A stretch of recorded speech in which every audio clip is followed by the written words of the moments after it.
Hey Gareth, how you doing? Hi, Alfie. I'm very well. How are you? I'm good.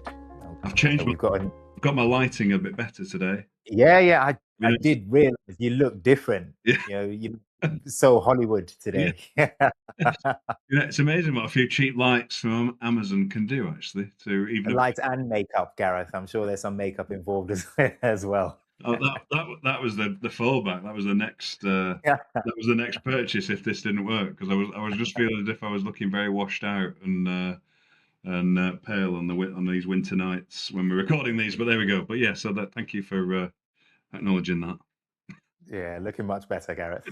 How So have you? today let's talk about our podcast episode is going to be about making commerciality part of the agency culture. And a big part of that will be the leadership.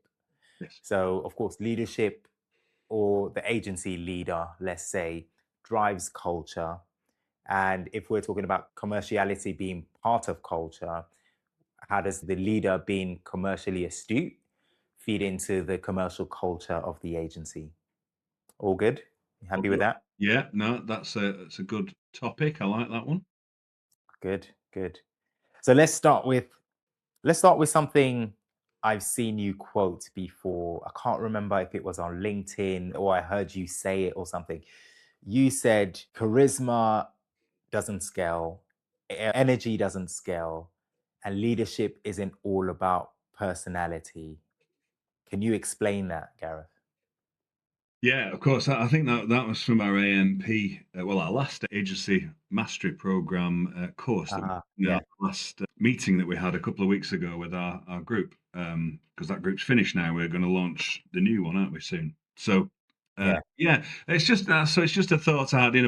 Leadership in itself is a huge, very important, but a huge and very broad topic, isn't it? But I often think that people often focus down when they're talking or thinking about leadership as natural born leaders, people with lots of charisma, lots of personality, lots of gravitas, confident public speakers, networkers, etc. All of which are hugely valuable traits, all of which some people I think are born with that sort of type of personality or some of it and build on the top of the rest of it.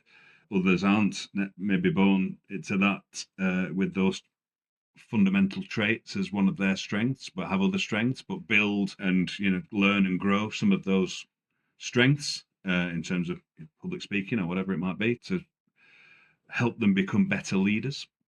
So I think that leadership is personality is a large part of leadership. But that the quote was I think was about sort of the thing that scales. I always believe in agencies is systems, is process, Hmm. is Hmm. setting whatever this it might be, setting a process and making sure everybody knows what that process is and getting people to follow it. And if that process stays in place in that form for several weeks, months, or years, fine. But if it needs to be adapted after a period, then that process is changed to accommodate new things or new ways of working. But everybody knows then that process changed, and that's what scales because everybody knows how to do the certain parts of run the agency really. So I think setting those systems in place is a key part of leadership, and you don't need to be a hugely charismatic, gregarious, extroverted personality to do that sort of stuff. If you're not, um, you can be somebody that maybe sort of sets those systems in place and make sure everybody is clear on what's needed and what's happening, and that's the stuff that really scales. I'm not saying any of this to suggest for a second that I believe that we all need to work on ourselves as leaders, and we can work on ourselves as leaders every day at every stage of our careers. And if you're a business owner that is employing people, even if it's just one or two people, you must have inherent leadership skills because you've taken that step to set up a business. But yeah, that was the sort of principle behind leadership, not scaling on the basis of just one personality. Because if it does, if a business does grow off the back of one person, that person might not ever always be around, and even if they are always around, the business always looks to them for every decision. The business is and becomes ever increasingly reliant on that one person to make all the calls, do everything, make all the decisions, lead on every aspect of the operations of the business. And we've seen, Alfie, in also this year on a number of occasions, how the agency owners that we work with can become very frustrated with that in the end, don't they? Mm. They become very frustrated with how busy they are, how they feel like they're carrying the business on their shoulders every minute of the day, how nobody, steps up to do part of everything roots back to them. And that is why, really, they've built it off the back of themselves. They need to evolve and change the business as it grows and change their leadership approach. Yeah. So that's a good point with the systems thing, because I think most of the people who are listening to this, to some extent, they're trying to grow their agencies, which means that when they start off small, they might not have those systems in place. But as they grow, they absolutely need systems and processes in place, because we've probably done one or two episodes here and we talk about it a lot and advise agency owners on this. Is what you said there, you don't want the business to be reliant on you. And when you're small, not so much of a problem.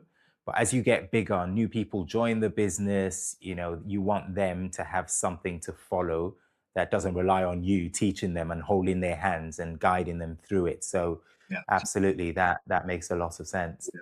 Yeah. So like So you just said it, that, yeah, but with small, when you're small, it's sort of organic, isn't it? You're all maybe not yeah. so these days, but in the past, you were sat in one room around one table with three or four people, and decisions were made. People could, literally be led naturally because you're in that room. Even with remote working, when you remote work people in a small team, it sort of works. But as you get bigger, as you've just said, absolutely, you need to sort of delegate more for your own sanity and for the business's growth. So we're talking about commerciality being part of the agency culture. So let's start before we get into the commerciality.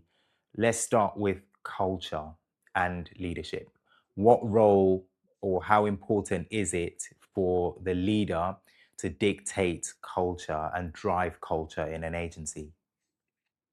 Yeah, I think it's hugely important. Again, on the course that we ran a few weeks ago, I sort of did a section where we sort of talked about often when I think when we talk about when we raise the subject of culture, people naturally sort of think of um, the nice aspects of culture, really, the social aspects of culture, the Christmas parties, the social drinks, the social activities, the enjoying working with your colleagues in the office, bringing dogs into the office if that's your thing, learning with each other together with each other, and feeding off each other and enjoying work and enjoying being with your colleagues. All that's hugely important, and that's an aspect of culture.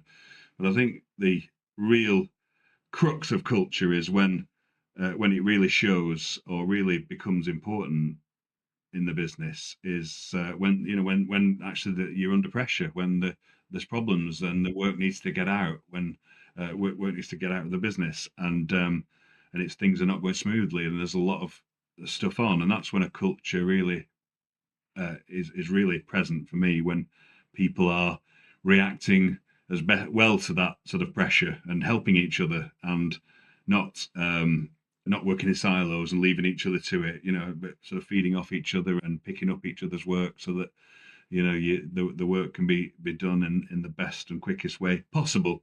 And that culture doesn't just happen, does it? That doesn't just appear. There's a number of factors involved in that, I suppose. It's recruiting the right people with the right attitude, but that's very important. But that's not an exact science by any means. You can't you just clone people with the right attitude and bring them in. We're all different personalities, of course. So hopefully you get that balance right of people you bring in. But the key factor, I think, is leadership. Um, but and leadership behaviors. I'm a big believer in particularly people-based businesses of smaller independent agencies that we tend to deal with. The leader needs to yeah, not necessarily be the most charismatic, extroverted personality. If that's not you or the person, then it doesn't necessarily need to be that, but they need to demonstrate the right behaviors. And often the right behaviors are consistency, transparency, good communication, the right approach to solving problems, the right approach to reacting when things go wrong, or not Mhm. overreacting when things go wrong, perhaps. And that consistency in particular, I think, is a huge factor in this. Yeah. Because people follow the leader, as they say, right? And when you start off the agency, you're starting the agency with one, that leader, and then from day one, when you start bringing people in, you're impressing upon them your attitude towards all the things you talked about, Yeah, towards work, towards other people, towards collaborative working. Some leaders tear people apart more than they bring people together. yeah, And then that culture just trickles down. People start to, talk about other people or, you know, um, put people down and all sorts of things, right? So you're right. It does start with the leader of yeah, the agency and how they behave. That then dictates the culture of the agency. Usually, if I've noticed this because I've worked in very big agencies, and if the leader is a certain way, you can always see elements of that in people. Because I've worked in agencies where, through my time in that agency or those agencies, I'd seen two or three CEOs in that period. And you can usually just see the culture, the attitude of the people change with the different leaders. Because if you get someone who comes in and they're just, aggressive and it's all about the work and da da da, everyone just follows that. Where someone else comes in and their attitude is different, the tone and the atmosphere in the agency changes as well. So the way you do things kind of follows the attitude and the culture set by the leader. yeah. So that's a good point. Totally, yeah, yeah. And it's standards, isn't it? And behaviors, and yeah, leading from the front, as it were, and setting those standards is the job of a leader, I believe, but also something that is hugely important. People, as you've just said, feed off that, don't they? If um, just to take one very basic example, if the leader demonstrates that or doesn't comes in to the if you're working in an office, comes into the office at different times consistently every day for all sorts of different reasons, is late. Not necessarily that people need to be at the desk at 9 o'clock every single day because there are other things to do, but it is always late. The meetings start with the leader late, or when they start, there's a lot of messing around and chit chat, and there's too much time wasted. That leadership approach, people, the culture then in that business and individuals adopt that approach, don't they? The people start to think, well, timekeeping in this business is not that Yeah, important, really. It's not a big thing. yeah, The leader, yeah, our MD or whoever it is clearly not that interested in timekeeping, not particularly good at it themselves. It's not that important. It's not that important to them, so it's not really that important to me. So if I'm late for a meeting, or I'm there on time, but I start to chat about what was on TV last night for 15 minutes before we even get started, then that suggests that things are that's okay. That's how it is around here, sort of thing. That becomes part of the culture, doesn't it? And people feed off each other, don't they? As the business grows, that becomes right, ingrained in the people early on. And assuming those yeah, people are still there as new people join, they maybe don't have that much exposure to the MD, but they have exposure to yeah, these other people and time, the people that they're working with, and well, timekeeping is not that important around here. So we don't worry about it really. We don't worry. Things are a bit late for clients. It's all right. Doesn't matter. You know. absolutely. So we've laid the foundation by talking about leadership. We talked about culture in an agency. Now, the third piece, which is commerciality and bringing it all together. Yeah. So, when we say commerciality, I'd love to get your opinion on this. But in my opinion, when we say commerciality, we're talking about being savvy, being commercially astute, right? So understanding the fundamentals of business, the agency business, right? Because at the end of the day, w- people who work in an agency come to work to do great work, to deliver exceptional work and deliverables to clients. But at the very base of everything, everything that holds up the business is the commerciality, the commercials, the financials. If the business isn't making a profit, then you're not going to have a business for long because the business can't sustain itself, it can't pay the people, it'll have poor cash flow and everything else. So for me, commerciality is just people knowing how the business functions, how the business runs, and how they contribute to the growth and the financials of the business. So that's my take on commerciality. What do you think? Yeah, well, obviously, totally agree with that. This is your area of expertise, Alfie. I wouldn't disagree with any of that. And I think, yeah, just to build on it, I think, well, actually, when you and I are talking about this today, aren't we? But one of the reasons it's important anyway, but one of the reasons is we've sort of in a couple of our recent meetings with some of our regular clients found that this is something that needs to be worked on in a couple of Mhm, more than one client business that we have. So it sort of prompted this thought, really, this sort of more of a commercial approach in this business. I think sometimes people mistakenly think that commerciality or a commercial approach is inherently a bad thing, is very salesy, is very yeah. boiler room, sweatshop type approach, motivated purely by money and everything. Nothing else matters. The nicer parts of culture in the business, for example, that we talked about earlier, don't matter. And I don't that people I think naturally sort of tend to take that view of those words commerciality. Um, but I don't think it isn't that for me at all. It's about everything you've said, but it's about um, the leader knowing how the business actually makes money on a weekly, monthly basis, not just in principle. Being Mhm, close to the numbers, being close to the financials and and the performance, but also what margins, what cash, there is in the business, and having an eye over that sort of stuff about utilization of hours. It comes into that. mhm, Having a close eye on that sort of stuff, and I think the real objective is to have the business having the culture mhm, embracing all that stuff.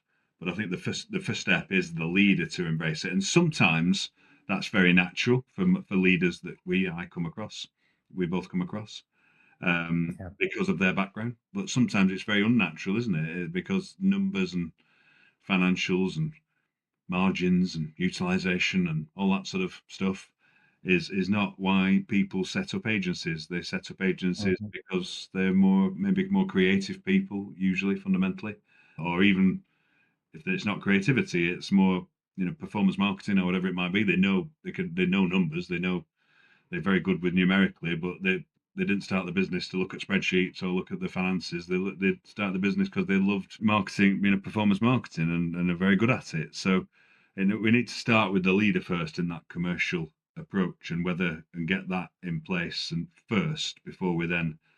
And sometimes when you've got that, then we need to look at the sort of how we embed it in the culture. I think. yeah.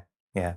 So, like some of the leaders, the agency leaders we've spoken to, we remind them that people are looking to them.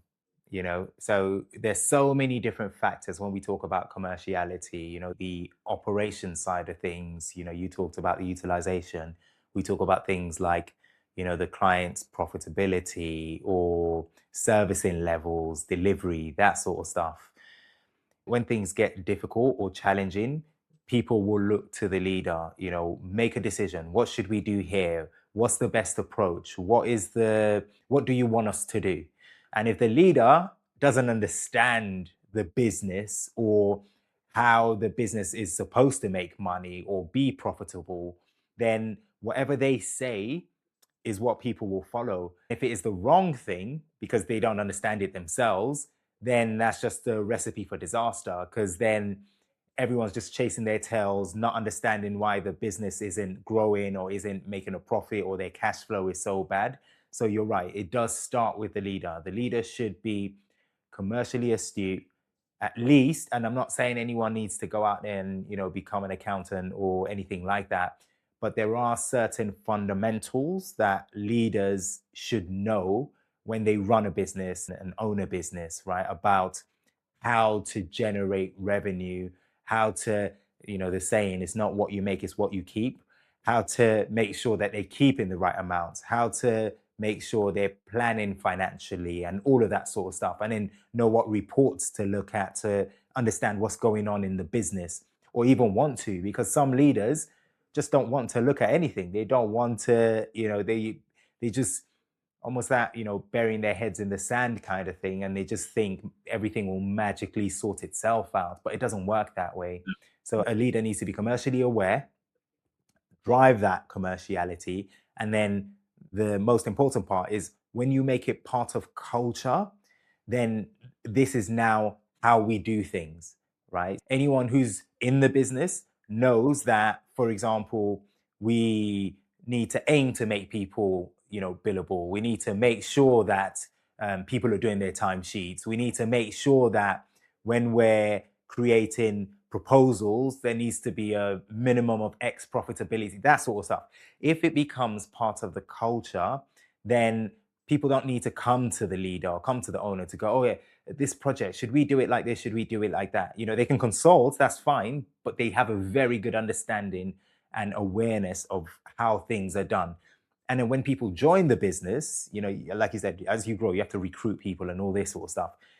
They kind of get the lay of the land from the people, from observing people doing things. But where that commerciality isn't part of the culture and people just don't know why they're doing what they're doing or whether it's profitable or whatever, then the new people just come in and it's just chaos and everyone's just running around doing what they think is right rather than doing what is right for the agency. Yeah, totally, totally. And in those instances, usually, I hope you agree, those instances where the founder is not that commercially focused or savvy, or unwilling to learn. People running businesses are very agencies are very clever people, in my experience, and so it isn't. I rarely find it's a situation where the founder, the leader, cannot understand the commercials. The block is not wanting to, not feeling it's that important, not being really their thing, they're inherently, but not making the effort to understand or to place any emphasis on it. But when that leader has done that, or unless that leader does that, then the business can't scale, can it? It does, as you've just sort of touched upon there. It doesn't scale. You can get it to a certain level in an agency through hard work, through determination, through being good at what you do. But then when you've got it to, I was going to pick a number. Then number doesn't matter. When you've got it to, a reasonable size, there is a different then scaling challenge, isn't there? And without that commercial overlay or understanding or focus, the business doesn't grow. It sort of bobs along, maybe grows a bit, then retracts, doesn't get onto the next level. Yeah. I'll tell you on that, the willingness to want to learn or understand it. About a year ago, there was someone who came to me to work with me. And, from day one, he was transparent in saying he doesn't know anything about, this is not his realm, the commerciality, the finance and all this sort of stuff. And I said, oh, no problem, because, as long as people are honest with me and they say, I don't know, help me, I'm very, that's why we do what we do, Gareth, right? Yeah, So this guy was honest in saying that and all this sort of stuff. So I was like, okay, cool. Here's how I work. We'll work together and, I'll show you and guide you. And then over time, you learn and so on and so forth. And he seemed happy with it. And then as we were talking, he then goes, okay, cool, let's go ahead. But let me introduce you to my number two and my ops person. So I thought, okay, cool, fair enough. It'll be all three of us in these sessions, which is fine. But gradually, he started to remove himself from the situation. So having said and admitted he doesn't know what's going on, he doesn't understand this stuff. Now you've got an opportunity to learn and learn from someone who knows the business and what they're talking about. And he sort of just passed it on to these two without wanting to be part of it.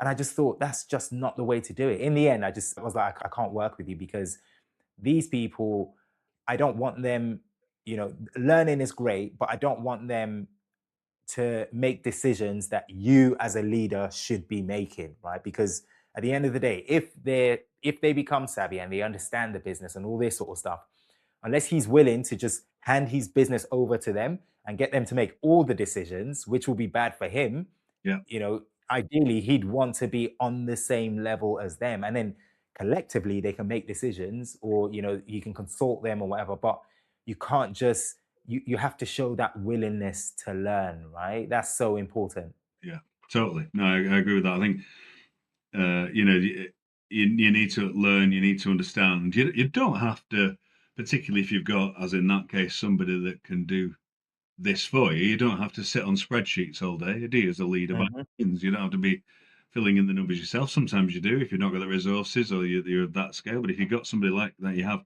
there. But to then defer it completely to them, and is it's just you don't, you sort of you're not steering the ship, are you? You're just you sort of you're just a passenger really, and to say, well, you to your finance person or whatever, you do the steering, that is just wrong, really. Yeah. But let's say if Eh, when we have people that either are naturally more commercially astute, or people that maybe it doesn't come naturally but are willing to learn and do embrace it, and become commercially in control, more commercially in control of their own business and making decisions based on numbers and data, and making forecasts and managing and keeping an eye on cash flow and margin, and which clients are profitable and which clients aren't, and how people are being utilized, and in either individuals or in teams, and what that means and what decisions that might prompt in the future about where we invest or where they divest in some cases, I guess.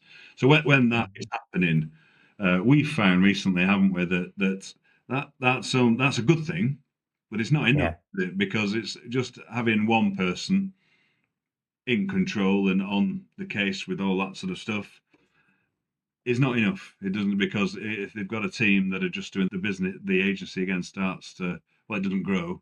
Why is that, do you think? Okay, there's an example, obviously without saying any names, where the founder has pretty much, again, similar to what I said, just kind of deferred the whole commercials and everything to one person, and just chosen not to engage, and so on and so forth.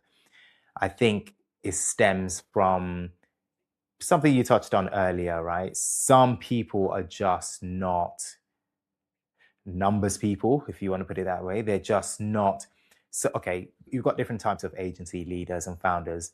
Some of them have worked in big agencies at some point, maybe rose through the ranks and got to MD sort of status, MD level, and were probably in charge of P&Ls, balance sheets. So they saw that sort of stuff, they understood it. So when they left those agencies, started up their own, they were used to this sort of stuff, right? No formal training, but they had done the job before. Yeah.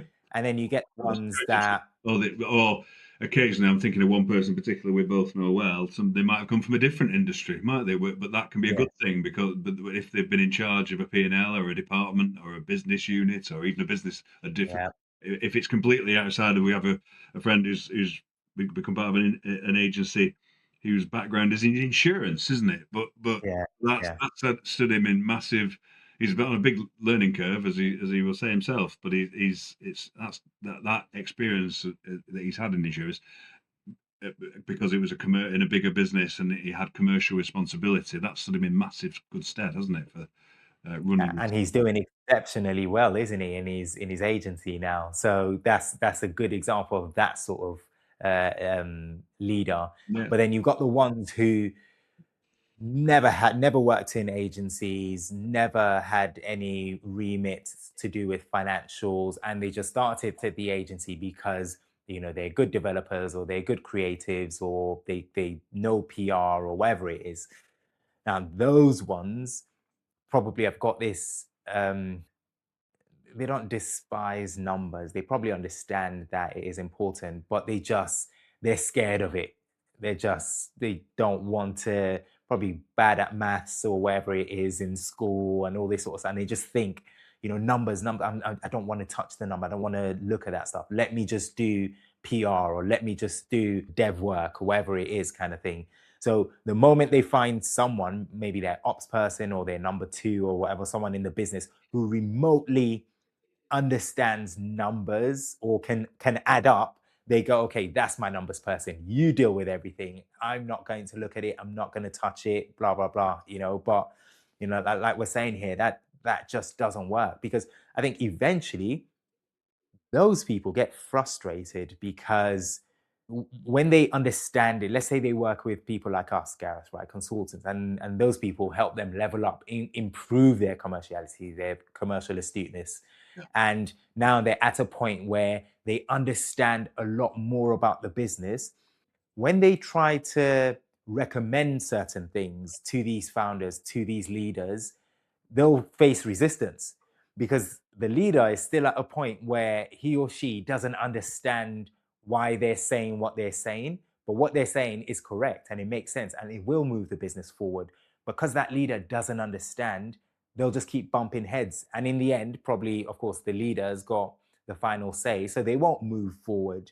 But if that leader was willing to learn and the leader kind of leveled up at the same pace as the other person, then they can make decisions together, informed decisions, decisions that are based on commerciality and all this sort of stuff, rather than one person knowing a lot more than the other, and then just disagreeing all the time. Simple example would be something as small as the timesheeting, right? Understanding why it is important to do timesheets and the reports you get from timesheets, and fixing problems through the data that comes from timesheets. To someone who's commercially astute, they'll understand all this sort of stuff. But certain people might turn around and go, well, why do we have to do it? Yeah, it's not important, and this, that, and the other. But it really is important, especially when that specific business might have challenges related to timesheeting and billability and all this sort of stuff.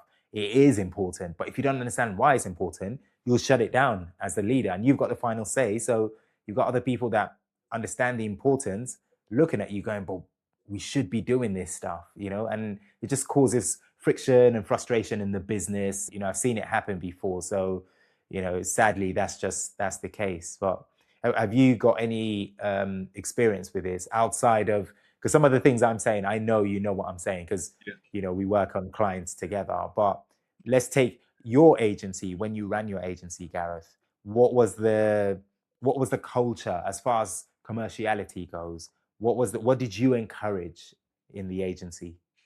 Yeah, that's a great question. For me, this topic really is of commercial leadership is it's rooted in finance, but it's not about finance fundamentally. It's not about trying to get people to become accountants. There's plenty of Mhm, accountants and plenty of finance managers, and that's a role in itself, and that should be left uh, to the experts, of course, and we're not asking people to sort of as managing directors or whatever become accountants. But commercial leadership, it's not finance for me. It's really disciplined decision making. It's mhm, making decisions on data, on numbers, on trends, on performance, or not making decisions based on trends and performance. Whereas we see without that commercial um, leadership or commercial awareness, we see so many times, don't we? People making big decisions. We'll take recruitment, recruiting more people as just one of them, a common one, but it's only one of them.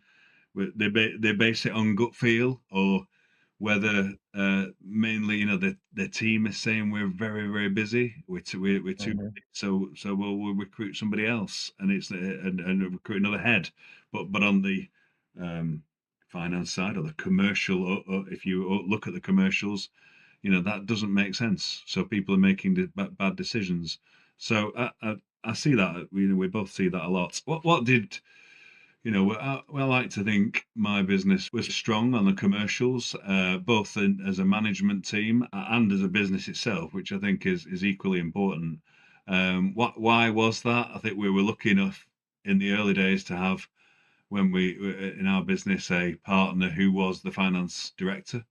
So in the early days of our business, he looked after all the finances, and whilst me and my other business partner focused on other things. But over time, uh, the two non-finance business, but we bought the finance director out, actually, um, after a period, and employed a finance manager to do the sort of the financial management. But we both, me and my remaining partner, were both commercially astute, and commercially focused. I like to think, we weren't accountants, we weren't finance people, but we had that sort of approach.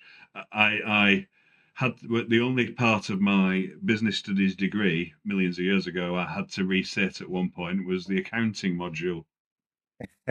Thankfully, I passed it and managed to go on to the next year or whatever it was. But that was the only bit of it I needed to reset. So numbers inherently aren't my strength, and neither accounting. But I like to think I see it a lot, actually. I don't think often with entrepreneurs, they're not they would know, but they're by far being accountants, but they're just good with understanding how to make money and where profit it might be leaking away, and whether they need to make decisions to understand what the picture is before they make the decision, and whether that's them getting under the bonnet and understand it themselves, or saying to somebody else, you bring me a report which tells me where we should be on XYZ.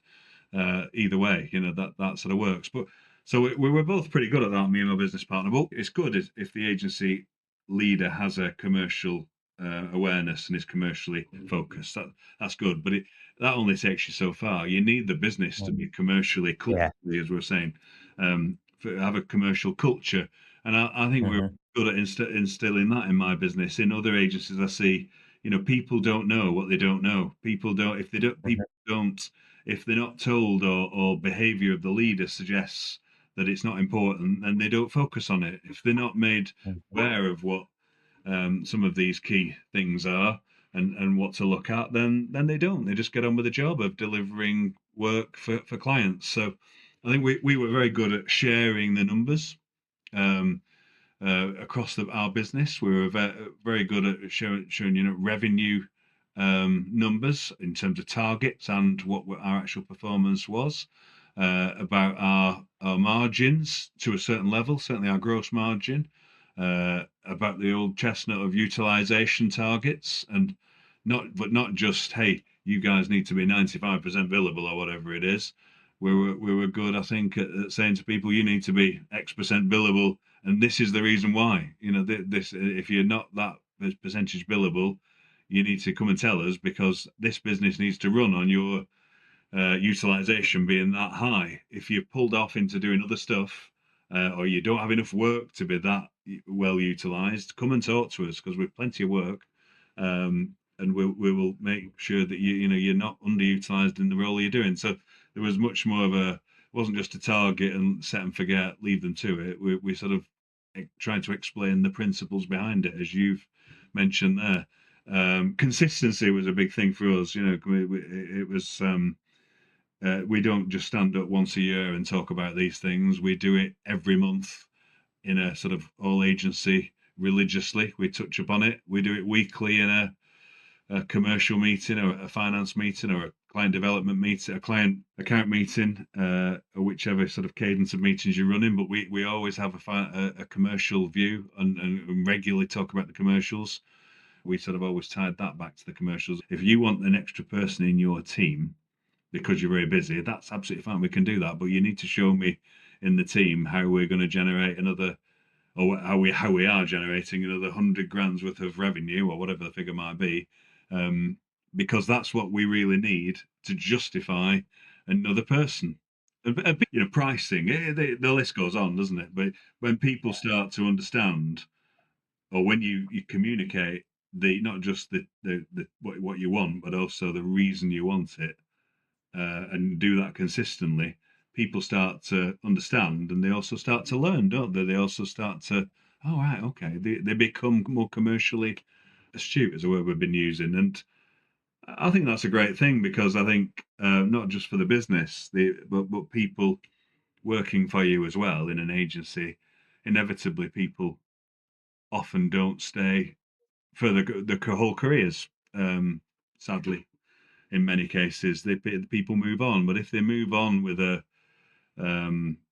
an understanding of running a commercial business and how it's done and why things matter and what margin and what utilization, maybe if it's people business, and what profitability and how mistakes and how things can in fact affect profitability, etc.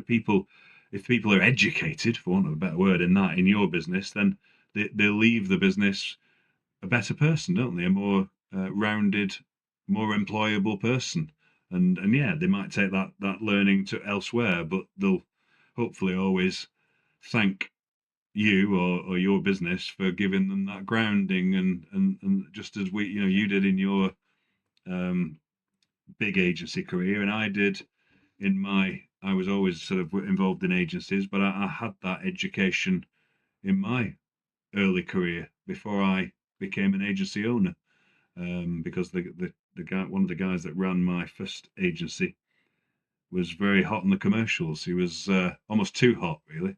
That's another story for another day. But he was very focused on commercials, and he ingrained that in the team, in the people, including me, that was important. And this is we can't just not invoice things, or let work that we've done be discounted, or work that we've done go out for be sent out for free.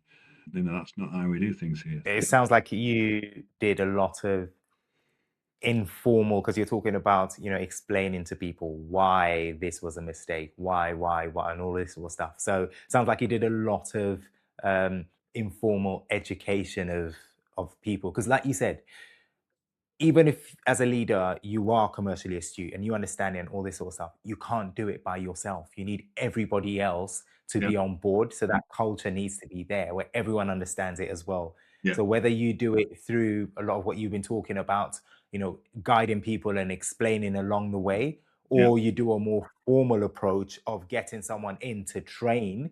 yeah, Like there's a client of mine, I've literally lost count of the number of times she's brought me in to come do training for the teams, just because as people join, she wants those people to understand commerciality. As the agency grows a bit, she needs, and then refreshers and all this sort of stuff. yeah, And it does show because now people think a certain way, right? Before they make certain decisions, they're thinking about the commercial implication of that. And they're not just doing things just because, right? It really does make a difference if everybody's on the same page and the culture is a commercial one.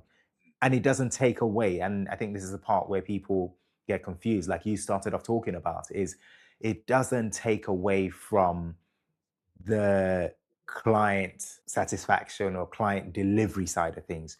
Just because you're understanding profitability and making sure that, things are delivered profitably doesn't mean that you have to give up or compromise on the quality of work. They're not mutually exclusive. You can do both. And, understanding that and balancing that is the key to growing your agency profitably, because it doesn't you have to deliver good work to the client to even have an agency. But to make sure that the agency has longevity and can continue, you have to make a profit, because that turns into cash flow, and everything else behind it. So that's right. I think one other key factor that you mentioned that I want to talk about is just the part where you say, we're not saying we want the leaders to be chartered accountants and that sort of stuff, because really commerciality, you were spot on. Commerciality is not necessarily the numbers and understanding how to put a P&L together and all this sort of stuff, because there are many leaders that we've worked with or we've encountered or met or spoken to or whatever who don't necessarily know how to put a P&L together. They don't, but they understand the workings. They understand the basics of a P&L and what they need to do to get the bottom line where it needs to be. They think commercially, just naturally or through experience or whatever. They're that way inclined. So the accounting side of things, even I'm a chartered accountant. In my day-to-day, consultation with clients and things like that, I don't use my financial accounting training. That's not it. I understand it and I can liaise with their accountants if need be. But what we talk about when we're talking about commerciality and improving profitability and all these processes and this and that has got nothing to do with the accounting per se, right? So I don't want people to get scared when we say commerciality and we start talking about, understanding the numbers and the financials. Yeah, have a basic understanding. You don't need to become an accountant, but it's just understanding more so how the business works. That's, I think, for me, that's where commerciality sits, is understanding how the business works and understanding the numbers to the extent of how it tells you what is going on. So when we talk about numbers and we talk about P&L, we talk about the balance sheet, the cash flow statement, all these things, and reports like your utilization and client profitability, all these things, you're not just looking at the digits on a page or on the screen.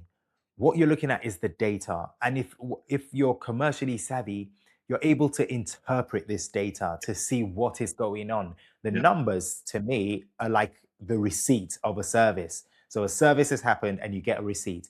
If you want to know what that service was about, you read the receipt and go, okay, yeah, it was for this, and this. That's what the numbers stand for to me. Is like you look at the P&L, you look at the gross profit, the operating expenses, you look at the profits, and you're like, okay, cool. From this, we need to change this, we need to change that. You don't need to know how they put it together and all the accounting rules behind it. As long as you've got good accountants and the reports are accurate, or you're looking at utilization, client profit, and all that stuff is accurate, just know what that report is telling you and therefore know what decisions you can make off the back of it. That to me is commerciality, not so much the how did you put that number together? What is the tax law? What is the, none of that. That's not it. Those are the numbers, those are the financial accounting. Yeah. Commerciality is different. Makes Yeah. perfect sense. Yeah, it's the story behind the numbers, isn't it, that we're trying to get to here. And then when we understand that story, what decisions do we need to make, or should we be making on the back of the story that we're seeing? Is it if it's a Yeah. very positive, great story, then fantastic. But if it's not such a good story, or that could be better, then what do we need to do to change that? So yeah, the interpretation is the key. Yeah. But yeah, something people in terms of helping the team understand that story. You mentioned training, external invest in training if you can. That'd be great. External people coming in regularly talking about it as a whole group, as a whole agency. Sometimes people say to me, "Oh well, I'm happy to share the numbers, Gareth, but people don't understand it. My guys are not that bothered. Most of them aren't well, not because they can't. They're not bothered about that sort of stuff." And I always say, yeah, well, that might be the case, but they're not bothered now. But you need to try. You need to make it interesting. Make it something that is you talk about so often that it becomes interesting. They become to a degree interested in it. Again, we're not Yeah. asking agency teams of web devs to become accountants, but just to have more of an understanding of okay, well, yeah, I sort of get this stuff now. I understand where we're going as an agency. I understand what the performance is. I understand um, I can't influence revenue really. Me as a web developer, I don't in my role. I don't think, but I can certainly influence the costs. I can make sure that Yeah. work I do is done as quickly and as efficiently as possible, and to the right standard. And I then move on to the next project, and that all helps the costs stay under control, and therefore the business makes more money, and there's more opportunity, therefore, for me to get more money, or there's more Yeah. opportunity to grow the business and invest in other things, or to bring in another somebody underneath me as a team member that I might want to because I need some help. etc. You know all this stuff. But I think, and that people again, it takes some time. Takes some time, but it is spotting those the all agency communication is important, but also the individual coaching of people to sort of say, let me just, in particular, I think that is important for everybody, but it's particularly important for the account handling functions, the people, the Hmm. facing people, the project managers, of Hmm. course. Hmm. As a leader, you need to don't just tell them what the targets are. Make sure they understand. Make sure you regularly tell them help them understand what the implications of doing this wrong and doing this right are, and Hmm. differences, and how if you do this or help me do that, then that means the Hmm. commercial performance will be better, and for this, Hmm. and again, that's all useful for them, useful for the business, but also good um, for that individual in the future. They will start to understand. I feel better about my job now because I understand. I've got an insight into things that I just didn't know before, and I can use that in this agency for the next 10 years, or I can take it somewhere else and use it. I can use it myself in my own running my own business potentially, whatever the trajectory ends up. That's still a very valuable thing. Yeah, yeah. So even I think on that, a good example, as you mentioned, the servicing team is helping them understand over servicing. We did a recording, we did an episode about over servicing, didn't we, Gareth? And just because some people just see it as, well, we're doing a great job for the client. Why does it matter, right? But of course, it does matter. So helping them understand the implications of that, and why they shouldn't do it, and why pricing needs to be at a certain level, and servicing needs to be at a certain level, and all that sort of stuff is very important. But Totally. yeah, so to leave the people with something practical that they can go away and think about, what would you say if you had to mention three things that an agency leader should be considering doing if they want to become more commercially astute, and then make that commerciality part of the agency culture? What are the three things you would recommend that they do right now? Three things I recommend. That's a good question. I think hey, it's a bit of well, it is a cliche, isn't it? But the old revenue is vanity, profit is sanity, cash is king, or cash is survival, that sort of phrase. It is a huge cliche, but I think it's such a valuable principle that so many agency owners I know gravitate or just focus on the first one, the revenue. We've done a million. We did 800 grand last year. Happy days. Or we've done a million. We did a million this year again. We're flat, but hey, we've done a million. That's it. Or we've done 2 million. Oh, the revenue. Whereas really, are we making money? Are we making more money? Are we working twice as hard or generating twice as much revenue, but still making the same profit or even less?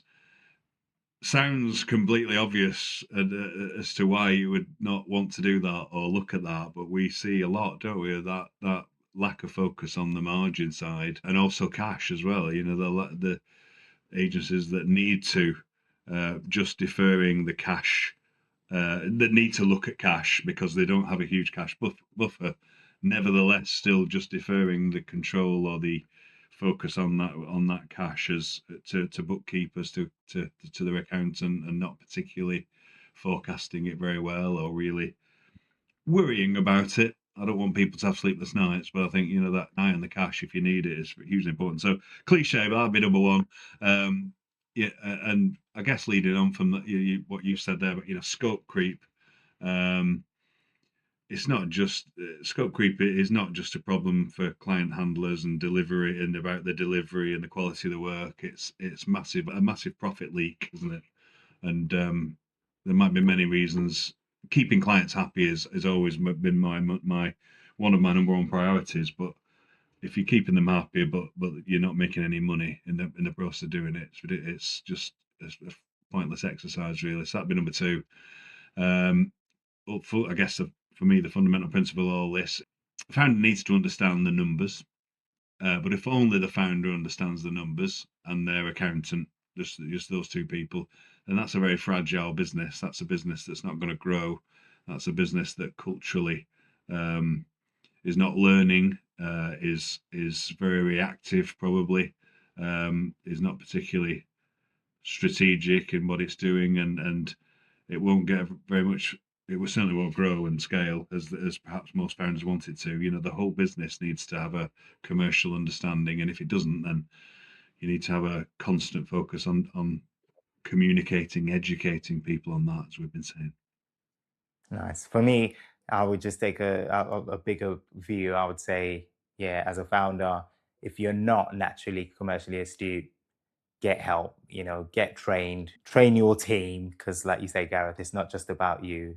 So, train your team to be more commercially astute, get the right systems in place. So, both systems that will give you the right level of data and reporting, because you need to feed off of that. Yeah, And then the third one I'd say is just be consistent and lead by example. So, when you are commercially yeah, astute, just make sure that, again, when it's part of the culture, you're driving it, you're living it. It's not just a case of, you're telling people what to do, but you're not doing it yourself. So I think those three things would be important if people want to kind of get on the right path of making commerciality part of the agency culture and having it stick.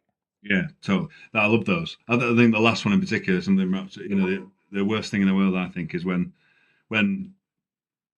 revenue performance is poor, when sales are not good, then founders pop up and start to sort of make a big song and dance about that and tell everybody in the team that we need to find some more revenue. That's true, that's a fact. But when they only do it when things are okay or doing well, it's not mentioned. Nobody talks about the performance. That's the worst thing in the world, isn't it? You only get the sort of negative, everybody needs to rush around and find some more work Yeah, type approach. Whereas if you get that constant communication of how we're doing and understanding it, for good or for bad, up and down, take the rough with the smooth, as it, and all that sort of stuff. That's where you really need to be, I think. absolutely. Well, thank you so much, Gareth. Appreciate the conversation. As always, a really good conversation, much needed. And I'm sure a lot of people have learnt from this. So thank you. So and yeah, thanks to you, Alfie, for putting this together again, and another good topic. And yeah, I Yeah, enjoyed it. brilliant. Thank you. So talk to you soon. Catch you on the next episode. Brilliant. Speak to you soon. Thanks, Alfie.